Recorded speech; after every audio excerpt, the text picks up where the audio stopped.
Historia de la filosofía, volumen 1, filosofía antigua, filosofía patrística, filosofía escolástica. 48, parte primera, filosofía antigua, capítulo 15, el escepticismo. 102, caracteres del escepticismo. Esta es una obra del maestro Nicolás Abagnano. La palabra escepticismo significa indagación.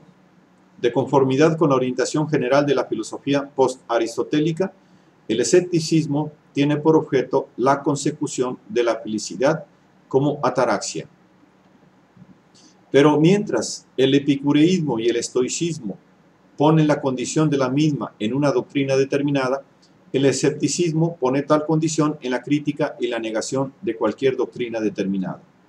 En una indagación que ponga en evidencia la inconsistencia de cualquier posición teórico-práctica, las considere a todas como igualmente engañosas y se abstenga de aceptar ninguna.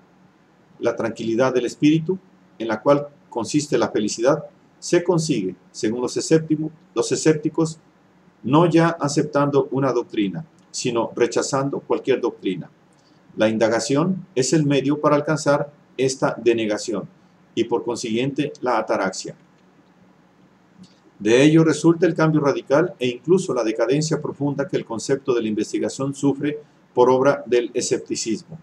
Si se compara el concepto escéptico de la indagación como instrumento de la ataraxia con el concepto socrático y platónico de la investigación, el cambio y la decadencia resultan evidentes.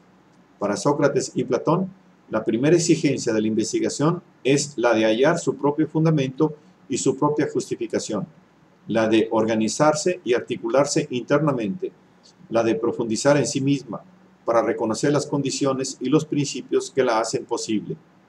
La investigación escéptica no busca esta justificación en sí misma. Le basta llevar al hombre a rechazar cualquier doctrina determinada y llegar así a la ataraxia. Por esto se nutre casi exclusivamente de la polémica contra las demás escuelas y se aplica a refutar los diversos puntos de vista sin dirigir nunca la mirada a sí misma, al fundamento y al valor de su procedimiento. Indudablemente, aún así, la indagación escéptica ha desempeñado un cometido histórico notable, apartando a las escuelas filosóficas contemporáneas de su estancamiento dogmático y estimulándolas incesantemente a la indagación de los fundamentos de sus postulados. El escepticismo es la orientación seguida en Grecia por tres escuelas diferentes. Primera, la escuela de Pirrón de Elis, en tiempo de Alejandro Magno. Segunda, la Media y Nueva Academia. Tercera, los escépticos posteriores, empezando por Enesidemo, que sostiene una vuelta al pirronismo. 103. Pirrón. Pirrón, natural de Elis, pudo ya quizás en su ciudad conocer la dialéctica de la escuela eleomegárica, que en muchos aspectos es un antecedente del escepticismo. Participó en la campaña de Alejandro Magno en Oriente junto al democriteo Anaxarco. Fundó en su patria una escuela que después de su muerte tuvo poca duración. Vivió en la pobreza y murió muy viejo hacia el año 270 antes de nuestra era. No dejó escritos. Conocemos sus doctrinas por la exposición de Diógenes Laercio y por los fragmentos de algunos versos burlescos, con los cuales su discípulo Timón de Fliunte expuso y defendió su doctrina.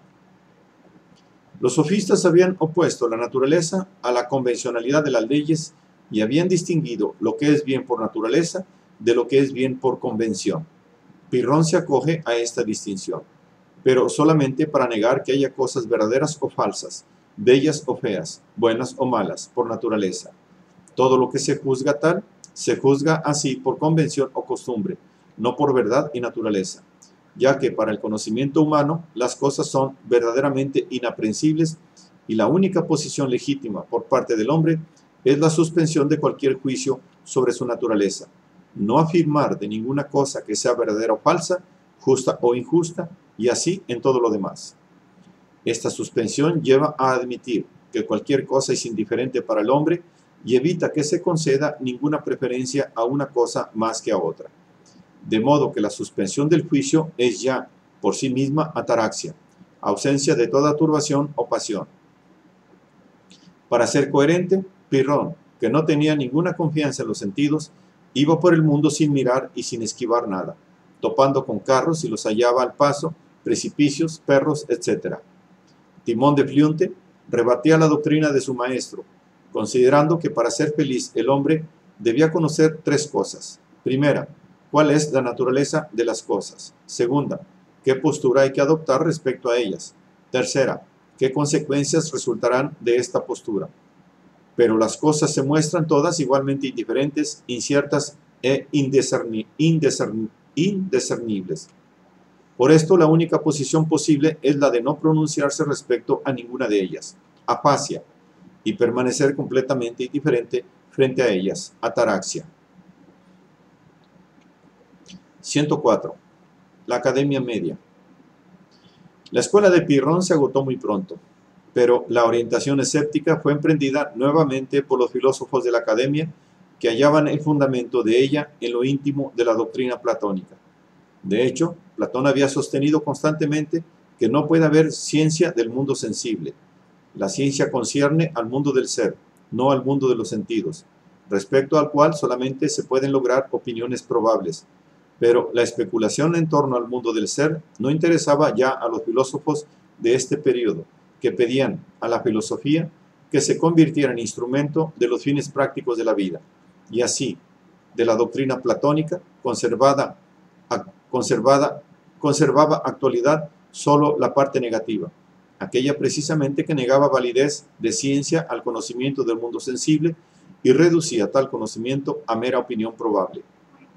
Inició esta orientación de la Academia Arcesilao de Pitane, quien sucedió a Crates en la dirección de la escuela. Arcesilao no escribió nada, de modo que conocemos sus doctrinas solo indirectamente. Según un testimonio de Cicerón, no manifestó ninguna opinión propia, sino que se limitó a discutir las opiniones que los otros manifestaban.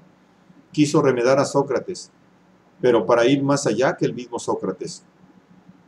Si Sócrates afirmaba que el hombre nada podía saber, aparte eso precisamente, el no saber nada, Arcesilao incluso negaba que esto se pudiera afirmar con seguridad.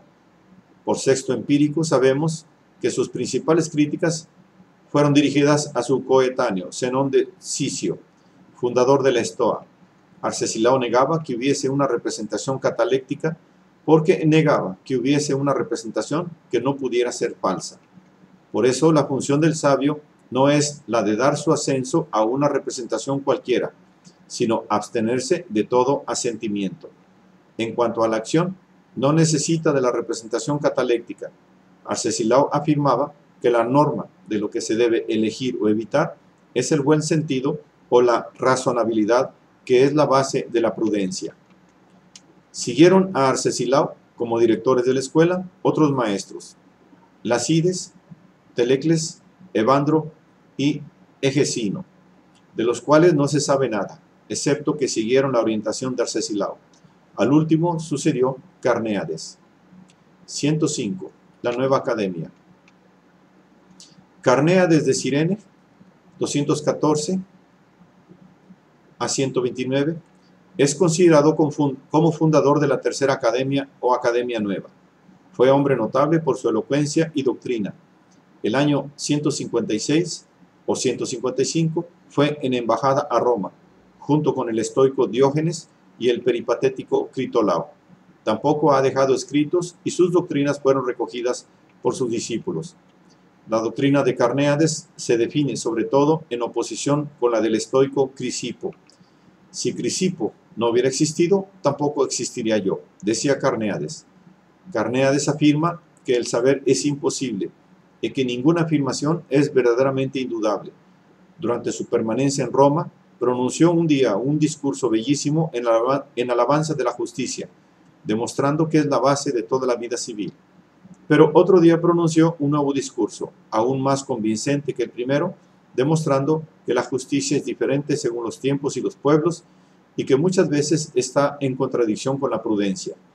Y demostraba este contraste con el mismo ejemplo del pueblo romano, que se había apoderado de todo el mundo, arrancando a los otros su posesión. Si los romanos quisieran ser justos, dijo, deberían restituir a los otros sus posesiones y volverse a casa en la miseria, pero en tal caso serían necios.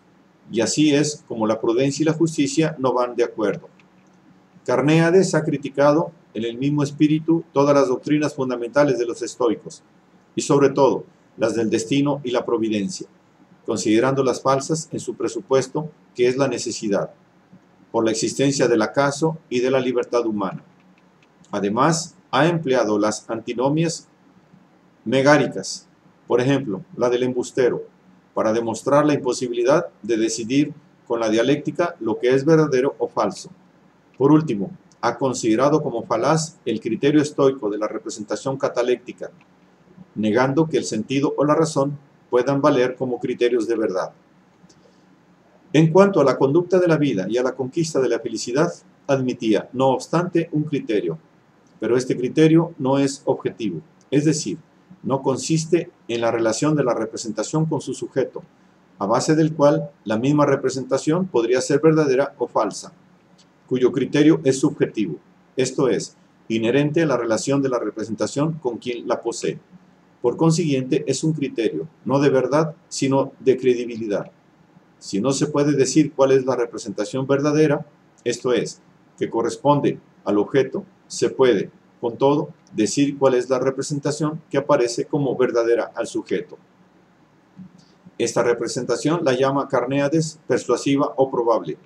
Si una representación probable no es contradicha por otras representaciones de la misma clase, tiene un grado mayor de probabilidad. Así, los médicos, por ejemplo, diagnostican una enfermedad por varios síntomas concordantes. En fin, la representación probable, no contradicha, examinada en todas sus partes, es el tercero y más alto grado de probabilidad. A Carnéades le sucedió en la dirección de la escuela un pariente suyo, de su mismo nombre, y a este otras figuras menores, después de las cuales fue jefe de la escuela Filón de Larisa, fundador de la Cuarta Academia.